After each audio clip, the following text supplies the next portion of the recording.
Kisah diawali dengan memperlihatkan sebuah kelompok teroris bersenjata lengkap yang menyerang sebuah gedung pertunjukan opera. Ratusan orang yang berada di sana pun berada pada situasi yang sangat berbahaya. Sementara di sisi lain terdapat sekelompok pasukan khusus yang ditugaskan untuk melumpuhkan kelompok teroris tersebut dan menyelamatkan semua sandera. Kelompok pasukan khusus ini dipimpin langsung oleh sang kapten bernama John dan wakilnya yang bernama Matteo. Sesampainya di gedung tersebut, Kapten John pun langsung membagi tugas kepada semua pasukannya. Kapten John sendiri bersama dengan wakil Matteo bertugas untuk membidik target dari atas tribun, sementara anggota lainnya akan melakukan pengepungan di lantai utama. John dan semua pasukannya kini sudah berada di posisi masing-masing dan siap mengepung.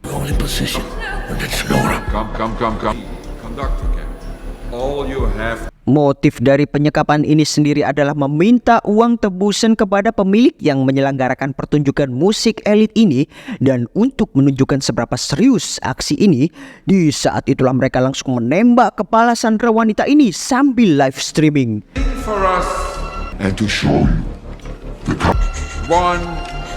Karena tak mau ada korban berikutnya, wakil Matteo pun langsung bergerak tanpa perintah dari sang Kapten John, hingga secara otomatis formasi pun jadi kacau. Tapi beruntungnya gedung tersebut berhasil diratakan dan misi ini pun berhasil. Namun karena serangan tersebut dilakukan secara geradakan hingga membuat Kapten John pun tertembak pada bagian dadanya, sang Kapten John pun kecewa dengan sikap gegabah Matteo yang hampir saja membuat misi ini berantakan. Tapi tiba-tiba, I gave you an order, soldier. Shit. Team leader down. sang Kapten John pun akhirnya tewas di misi ini. Do it. John! John! 5 tahun kemudian, karena merasa sangat bersalah, Matteo kini memutuskan pensiun menjadi tentara pasukan khusus dan merantau ke Rumania yang sekarang beralih profesi menjadi tukang kayu. Dan karena gajinya sangat sedikit, dirinya pun memutuskan keluar dari pekerjaan ini dan bermaksud kembali ke Belanda untuk menemui istri Kapten John yang sekaligus numpang sebentar sambil mencari pekerjaan yang lebih baik dan bergaji UMR. Quitting? Sialnya si bos Kimprit ini justru mengurangi gajinya karena menganggap terlalu cepat resign dari pekerjaan ini. Belum tahu siapa dia, disodok ndelosor kon. You're leaving me short, so that's what you get. Meskipun gajinya ini hanya cukup untuk membeli tiket bis saja, Matteo pun tetap menerimanya dengan ikhlas dan legowo. Bukaresti? Di tempat lain, kita ditunjukkan sebuah pasukan interval yang berhasil menggagalkan sebuah transaksi haram yang dilakukan 2 kelompok gangster. Operasi ini dipimpin oleh 2 orang agen terbaik, yaitu Shira dan Fisher, di mana salah satu dari mereka dengan berani berkata kasar kepada Shira, sehingga Fisher pun langsung memberinya sebuah Pokemon dan langsung membawanya. Get the fuck up! Sementara dari kejauhan mereka sudah diawasi oleh petinggi mafia tersebut.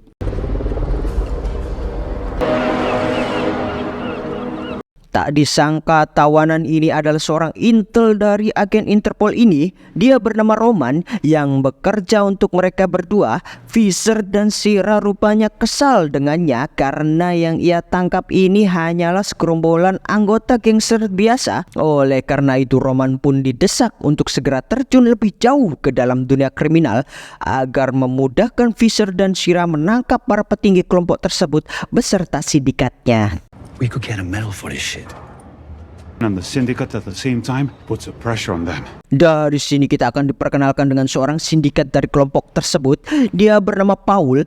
Paul sendiri memiliki sebuah perusahaan investasi yang mengelola jasa manajemen investasi kecil tanpa resiko yang sudah berjalan selama 2 tahun ini. Namun karena baru-baru ini database yang ia miliki sudah mulai terbaca, dan inilah saat yang tepat untuk menggunakan sebuah ICO. Namun karena biaya pembuatannya sangat mahal, yaitu 15 juta euro, dan perusahaan pun juga dalam keadaan terpuruk, dirinya pun nekat mengambil uang milik Saban yang dititipkan kepadanya untuk membiayai pembuatan ICO ini. Inilah Saban, dia adalah ketua mafia yang menjalankan bisnis haram ini. Dia terkenal sangat kejam, sadis, dan tidak memiliki tingkat kesabaran sama sekali, dan bahkan tidak memiliki toleransi sama sekali terhadap sebuah kesalahan yang dilakukan anak buahnya. Beralih ke Matteo yang baru saja tiba di Belanda, Helen dan putrinya yang bernama Angie pun menyambutnya dengan hangat.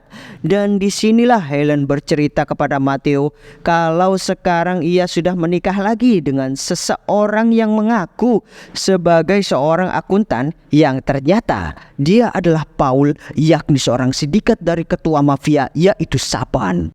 We got married last year. It's been good to us.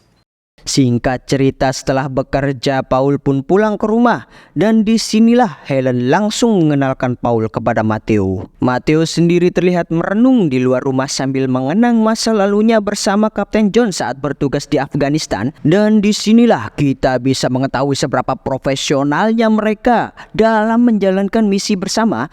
Saat itu Matteo dan John adalah duo sniper terbaik di kelompoknya, bahkan mereka mampu menembak sambil ngobrol. Any idea who the father is? We'll do it when we get home. Lamunan Matteo pun seketika berhenti karena dihampiri Paul untuk mengajaknya ngobrol sekaligus menawarkan secangkir kopi. We're talking to you. Good. Keesokan paginya, karena dasarnya dia adalah seorang prajurit, dia pun merasa boring jika tak bergerak dan memiliki kegiatan, sehingga dia pun melatih fisiknya dengan berlari.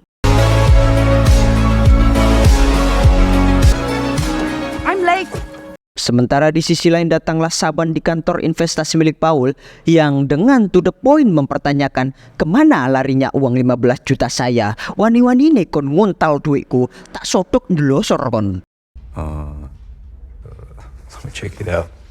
Dari sini Paul pun berpura-pura mengecek uang tersebut dan beralasan bahwa ada sebuah masalah komplikasi yang padahal tanpa diketahui Saban, dia memang sengaja mengambil alias meminjam sebentar uangnya untuk mempertahankan perusahaan ini, yaitu membiayai pembuatan ICO baru. Dan untuk menenangkan pikiran Saban, Paul pun akan segera memperbaikinya besok. No more complication. Get it fixed by tomorrow. Tomorrow. Dari sinilah Saban mulai memberinya sebuah sarkas-sarkas yang berbalut sebuah ancaman. God, that is a handsome woman. This your family? Handsome. Don't fuck up, Paul. Ketika Saban mulai keluar, rupanya Roman secara diam-diam memantaunya, tapi tanpa sepengetahuan Roman, ia juga dipantau oleh tangan kanan Saban, yaitu Leo. Keesokan paginya beberapa orang dikejutkan dengan penemuan seorang mayat pria yang tergantung di sebuah jembatan, dan ternyata itu adalah mayat Roman.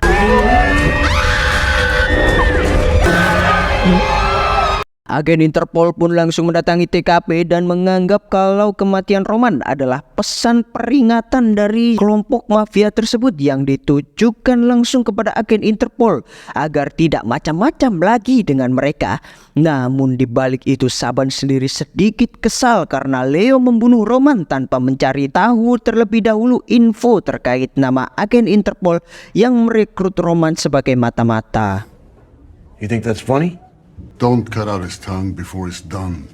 Setelah itu Saban kembali menghubungi Paul terkait uang yang hilang tersebut, akan tetapi Paul masih saja berdalih bahwa terdapat masalah komplikasi. Lagi-lagi komplikasi. Saban sendiri yang memang tak mengenal apa itu kata sabar. Seperti yang saya katakan tadi, Saban pun murka. Komplikasi-komplikasi taek mua. You just got to trust me. Trust you. Find my money. To visit a friend. All right. Sementara di sisi lain Matteo dan Helen nampak sedang menemani Lisa bermain di sebuah taman. Tapi tiba-tiba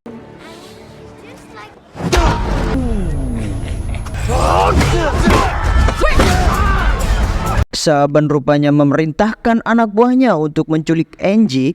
Matteo pun segera mengejar mereka dengan sepeda milik orang random. Matteo pun melompat ke mobil yang sedang melaju untuk mencegah mereka. Dengan badan besar yang dimilikinya, tak sulit bagi dirinya untuk mencomot dan melempar orang ini dari dalam mobil. Tetapi sialnya, Matteo akhirnya terpental jatuh akibat bertabrakan dengan mobil lain. Saat terbangun, Matteo sudah berada di dalam rumah sakit dalam keadaan tangan diborgol supaya tidak mengacau, dan di sana juga sudah ada Helen, Paul, dan agen Interpol.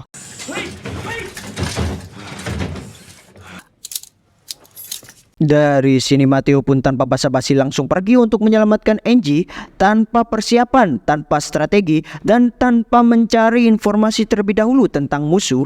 Hal ini sekilas memang nampak memang sangat pernyali. Tapi inilah kelemahan Matteo yang memang tak mampu mengendalikan emosinya seperti apa yang dikatakan Kapten John. Meskipun dia memiliki tubuh yang sangat besar dan sekaligus seorang mantan tentara profesional yang sangat berkompeten, tapi hal ini sama saja melakukan misi bunuh diri. Tak hanya itu, ternyata mereka semua sudah dipantau oleh tangan kanan Saban, yaitu Leo. Matteo pun bergegas untuk segera menyelamatkan Angie, tapi secara tak sengaja Paul keceplosan mengucapkan bahwa Saban memiliki jaringan di Thailand. Bagaimana dia bisa mengetahuinya? Dari sini Matteo pun berkesimpulan bahwa Paul telah mengetahui siapa yang menculik Angie, sehingga Matteo pun langsung menginterogasinya seperti ini. Dari sini Helen baru mengetahui pria seperti apa suaminya ini, sehingga dirinya pun sangat kecewa dan terluka dengan apa yang sudah dilakukan Paul. Paul pun diperintah Matteo untuk menghubungi si penculik yaitu Saban dan mengatakan bahwa dia akan memberinya uang sekarang juga asalkan mau mengembalikan Angie. I just want Angie back, Gabriel. I'm sure you can understand my hesitation, Paul.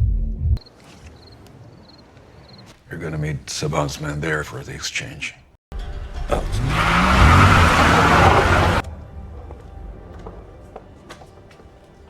Setibanya di TKP, Anda akan melihat seberapa gagah beraninya si Matteo, di mana tanpa rasa takut sedikit pun dia hanya seorang diri menghampiri mereka untuk bertransaksi. Dan ketika Matteo memberikan uangnya, mereka justru tak mengembalikan Angie dan justru akan mengeksekusi Matteo.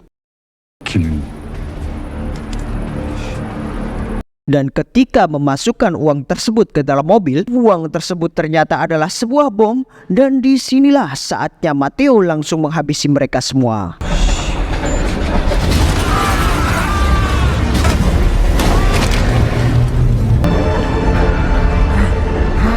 Bos mereka pun diinterogasi dengan cara menggantungnya di sebuah mesin pengait dan mengikat kakinya, sehingga jika dia tak mau menjawab di mana Angie berada, dia akan ditarik sampai putus.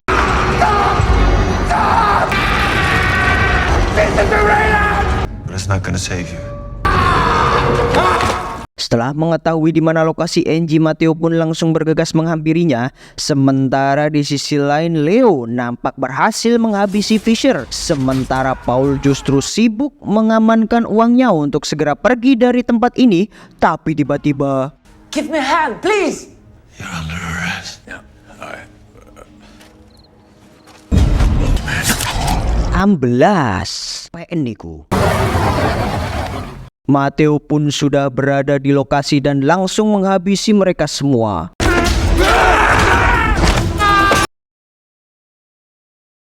Sira pun datang untuk membantu, tapi tiba-tiba Matteo pun terkena tembakan yang untungnya tak terkena bagian vital. Sementara Saban pun segera pergi dari sana dengan membawa Angie untuk segera menjualnya di Thailand.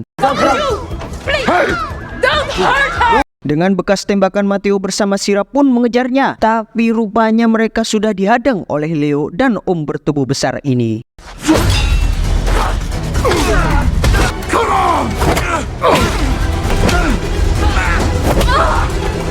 Dengan bekas lukanya, Matteo pun sedikit kesusahan untuk melawannya, sehingga akhirnya Leo pun menusuknya. Tapi Matteo pun menahan tusukannya dengan menggunakan tangan dan langsung membantingnya dengan semekan Stone Cold.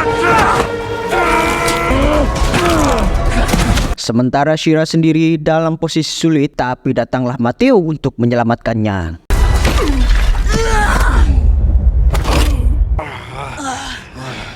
Matteo pun melarang Shira untuk mengikutinya karena ini sangat berbahaya. Sambil membawa pisau, dia pun pergi mengejar Saban. Matteo pun akhirnya berhasil mengejar Saban, dan disinilah terjadi pertarungan pisau melawan sebuah pistol. Di saat itulah Angie langsung menggigit tangan Saban dan